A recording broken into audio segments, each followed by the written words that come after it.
J'ai vu trop de clients nous demander des refontes en 2 semaines, en 1 mois. Donc du coup, j'aimerais vous éviter ça aujourd'hui en vous expliquant le planning idéal pour la refonte de votre site web. Là, j'ai mis la ligne de temps. En général, on commence au début, on est à 0 mois. Et il faut savoir qu'une refonte qui fonctionne bien et qui permet vraiment d'améliorer sa prospection digitale, c'est-à-dire d'augmenter le nombre de leads, d'augmenter le nombre de prospects et le nombre de clients, ça se fait plutôt en 6 à 8 mois. 6 à 8 mois, c'est le planning idéal pour réussir réellement la refonte de son site web. Alors pour vous expliquer, donc on va commencer au tout début par la partie contenu au démarrage. Puisqu'on est dans une refonte, donc normalement vous avez déjà un site avec des contenus existants. Ces contenus, on va pouvoir les lister. Donc vous allez pouvoir dire bon ok, j'ai déjà un livre blanc, j'avais fait ci, j'avais fait ça qui me permettait d'avoir quelques leads, j'ai tant d'articles de blog ou autre. Donc vous allez lister tous ces éléments là. Donc tout ce que vous avez en termes de photos, tout ce que vous avez en termes de vidéos, tout ce que vous avez au niveau article de blog, livre blanc, webinar, tous ces éléments là. Tous ces contenus, ça va être votre petit trésor de guerre, votre stock de contenu.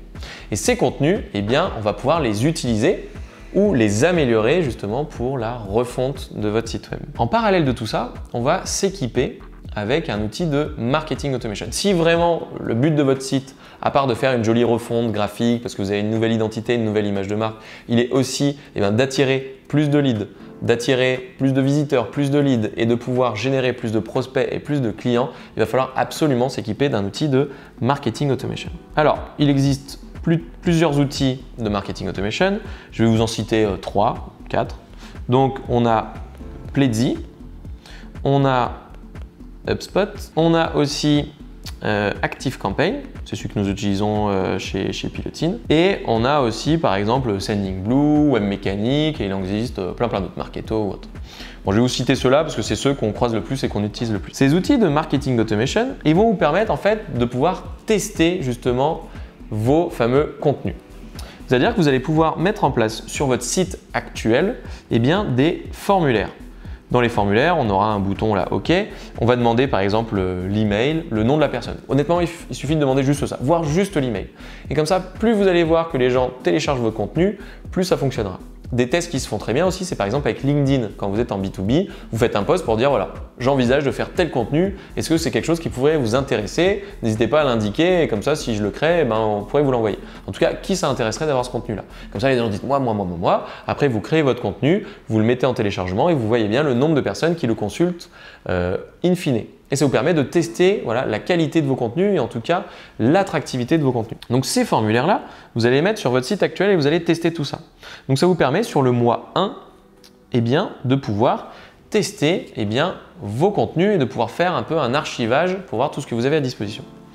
Sur le mois 2, vous allez justement améliorer encore plus votre site web et vous allez faire de la création de nouveaux contenus. Vous allez créer tous ces nouveaux contenus et vous allez les mettre à disposition sur des pages d'atterrissage ou des landing pages, par exemple avec des outils de marketing automation comme Pledzi, HubSpot ou ActiveCampaign. On peut créer des landing pages, donc des fausses pages qui ne sont pas sur votre site actuel, où vous allez mettre une explication, peut-être une vidéo et votre contenu premium en téléchargement contre une adresse mail.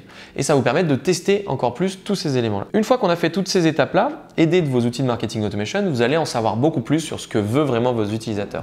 Mettez vraiment dans la boucle vos utilisateurs, il faut leur demander un maximum ce qu'ils veulent, il faut tester un maximum vos contenus. Une fois que vous avez fait toutes ces étapes-là et que vous savez exactement ce qui intéresse les gens, vous allez pouvoir commencer à travailler justement sur la refonte de votre site. Mais avant les 2 premiers mois, honnêtement, ça ne sert à rien parce que vous ne connaissez pas encore suffisamment de choses sur vos utilisateurs. Donc là, on va sur le mois 2 attaquer la refonte du site. On va commencer par l'arborescence du site. Donc l'arborescence, ça va être un petit document. On recommande l'outil par exemple Octopus qui permet de faire facilement des wireframes de site et surtout de l'arborescence. Vous allez avoir votre page d'accueil. Ici, vous allez mettre vos pages offres par exemple. Là, vous allez mettre la page société. Ici, vous allez mettre justement l'espace ressources.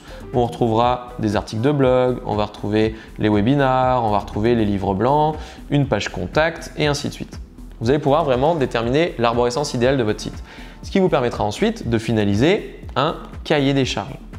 Et en fait, soit vous êtes fait accompagner dès le début par une agence spécialisée dans l'accompagnement en stratégie de prospection digitale et la conception de sites, et du coup c'est quelque chose que vous allez faire ensemble, soit vous contacterez les agences, les freelances ou n'importe qui une fois que vous aurez fait justement ce cahier des charges, comme ça vous savez un peu plus où vous allez. Vous allez faire un cahier des charges qui va permettre de lister tout ce que vous souhaitez en termes d'arborescence, en termes de pages et en termes de fonctionnalités. Si vous voulez des fonctionnalités un peu spécifiques avec des systèmes de calculateurs ou alors avec des accès clients ou des choses comme ça, vous allez pouvoir le mettre là-dedans. On arrive du coup facilement au mois 3. C'est à ce moment-là que vous allez mettre dans la boucle un ergonome d'abord et ensuite un designer.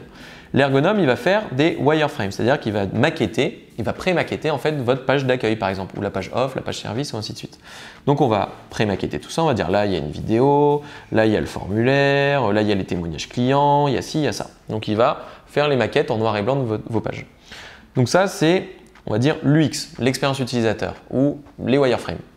Ensuite on va faire l'UI, donc le user interface, donc c'est-à-dire on va faire toute la partie visuelle. On va appliquer la charte graphique, on va mettre le logo, on va mettre toutes les couleurs, on va faire en sorte que ce soit super joli vos maquettes. Une fois qu'on a fait ça, on passe à l'étape 4, ou en tout cas au mois 4, où là, on va mettre dans la boucle le développeur qui va venir intégrer toutes ces maquettes-là. La prochaine étape, du coup, à partir du mois 4, où en général, là, on va mettre dans la boucle le développeur. Le développeur va pouvoir intégrer vos maquettes, développer les fonctionnalités et faire en sorte que tout ça soit disponible en ligne. Une fois qu'on a fait cette étape-là, en général, l'agence ou le freelance va vous former. Donc, il y a une étape de formation en back-office. Et ensuite, on va devoir intégrer tous les contenus. Donc, cette étape peut prendre peut-être jusqu'à 2 mois. Donc, entre le mois 4 et 6, on a toutes ces étapes-là.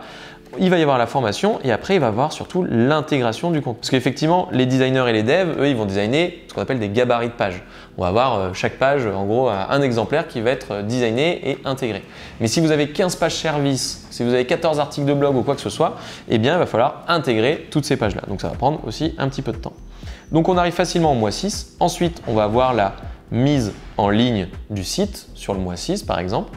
Et cette mise en ligne du site, donc dans la partie développement, bien entendu, on va faire le lien avec tous les outils de marketing automation qui vont être intégrés sur le site final. Donc on aura tous les formulaires, on va pouvoir créer aussi les scénarios sur ces outils-là, on va pouvoir faire l'emailing, les machins, on va pouvoir faire toutes ces étapes-là. Donc on a la mise en ligne et à partir de cette mise en ligne-là, en fait, on va être dans un flux continu de création de contenu. Donc on va pouvoir créer tous les contenus qui vont bien, les articles de blog, mettre en ligne les livres blancs, pouvoir faire ses webinaires ou autres.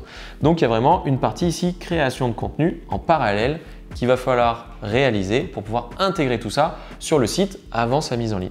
Donc par création de contenu, on comprend plusieurs choses. On va voir le truc fastoche, ça va être les articles de blog ou les pages, donc ça va être du contenu texte.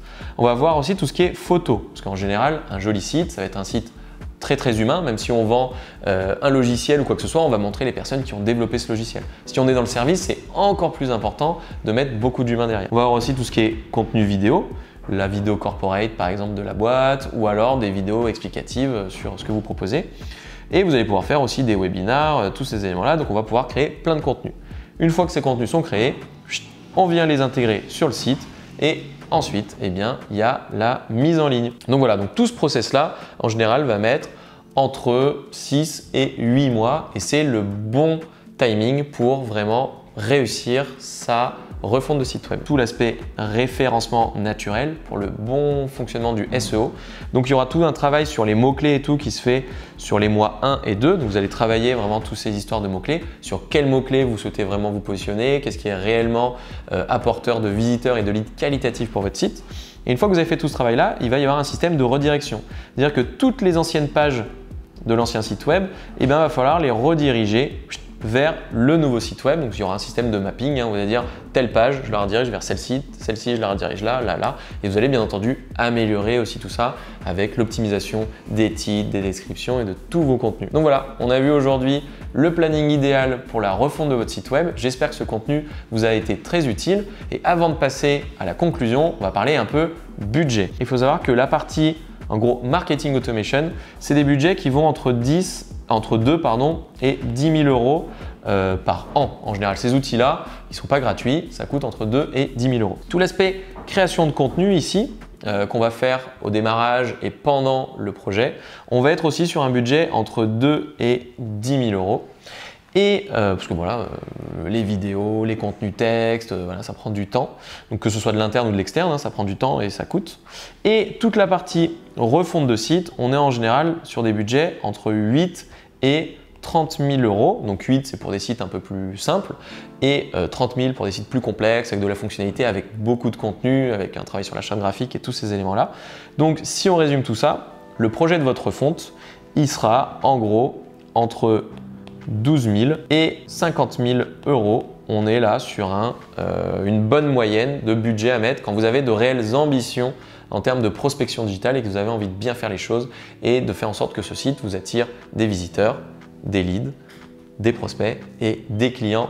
Bah voilà, il n'y a plus qu'à passer à l'action, donc maintenant vous n'avez plus qu'à contacter votre freelance, votre agence ou n'importe qui pour vous accompagner sur ce projet-là. Et en tout cas maintenant vous connaissez les étapes, donc n'allez pas plus vite que la musique et profitez-en vraiment pour améliorer votre stratégie de prospection.